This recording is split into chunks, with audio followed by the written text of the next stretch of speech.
After one of the most polarizing and drawn-out presidential elections in U.S. history, the race was called for Democrat Joe Biden on Saturday, despite pending lawsuits from Republican incumbent Donald Trump.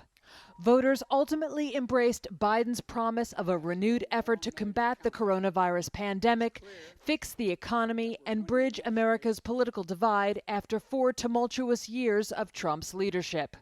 At 77, Biden became the oldest person ever to be elected to the nation's highest office and won the most votes ever cast for a president.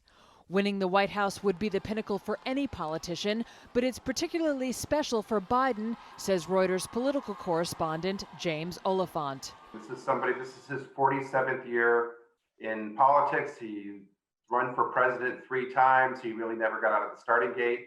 The first 2 times, it's a lot of vindication for a guy who was counted out a zillion times, even during the 2020 campaign. Biden's victory was driven by strong support from groups including women, African Americans, white voters with college degrees, and city dwellers, and he was comfortably ahead of Trump in the nationwide popular vote. Biden, who spent more than 30 years in the U.S. Senate and served as vice president under Trump's predecessor Barack Obama, will now look for ways to bring people together as he inherits a nation in turmoil. Well, it sounds simple, but the first thing he will do is not be Donald Trump. And in that, I'm not being fanciful. I mean, he's not going to be tweeting every day. He's not going to be trying to attract attention.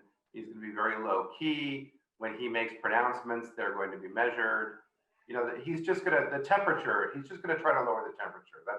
That's going to be his first move. Just not being so omnipresent in people's lives. He brings with him running mate Kamala Harris, who is the first woman, the first Black American, and the first American of Asian descent to become vice president.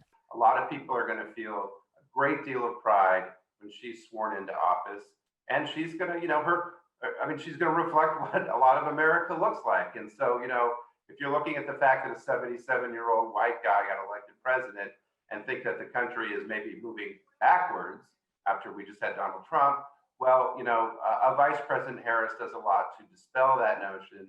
A U.S. Senator from California, Harris has a track record of shattering glass ceilings. She served as San Francisco's first female district attorney and was California's first woman of color to be elected attorney general. Biden has said his first priority as president will be developing a plan to contain and recover from the pandemic, which has killed more than 230,000 people in the U.S. and cost millions more their jobs. He has promised to improve access to testing and, unlike Trump, to heed the advice of leading public health officials and scientists. Notwithstanding legal battles ahead, Biden and Harris are due to be sworn into office on January 20th, 2021.